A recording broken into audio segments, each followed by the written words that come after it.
जो सेंटीमीटर की स्केल हमने यूज की है ये 0 से स्टार्ट होती है और 30 तक जाती है। 0 से स्टार्ट होकर के 30 तक जाती है, 30 सेंटीमीटर तक जाती है। तो इसकी जो रेंज है वो रेंज है 0 से लेकर के 30 सेंटीमीटर। तो हम नीचे यहाँ पर इसको नोटेड डाउन करेंगे कि जो स्केल है इसकी 0 से लेकर के 30 सेंटीमीटर तक प्रोग्रेस करती है। ठीक है, तो ये स्केल जब 0 से 30 सेंटीमीटर तक जाती है तो इस स्केल की टोटल वैल्यू कितनी होगी, इसके वैल्यू को हम फाइंड आउट कैसे करेंगे?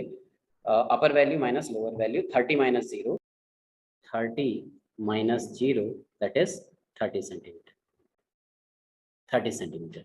अब अगली बात हमें जो नोट करनी है वो total parts on the scale. इस स्केल में टोटल पार्ट्स कितने हैं? 0 से 1 तक इसमें 10 सब डिविजन्स होते हैं। इसी तरह से 1 से 2 के बीच में 10 सब डिवीजन होते हैं, 2 से 3 के बीच में 10 सब डिवीजन होते हैं। तो जब हम 0 से लेकर के 30 तक के टोटल सब डिविजन्स काउंट करेंगे, ये सब डिवीजन 300 होंगे, 300 सब डिविजन्स होंगे। तो हम इसकी लिस्ट काउंट को फाइंड आउट करते हैं। टोटल वैल्यू, ये जो फॉर्मूला लिखा गया है, टोटल वैल्यू कितनी है? 30 सेंटीमीटर। और सब डिविजन्स कितने हैं? टोटल पार्ट्स इसमें 300 हैं। तो इसको हम कैलकुलेट कर लेते हैं।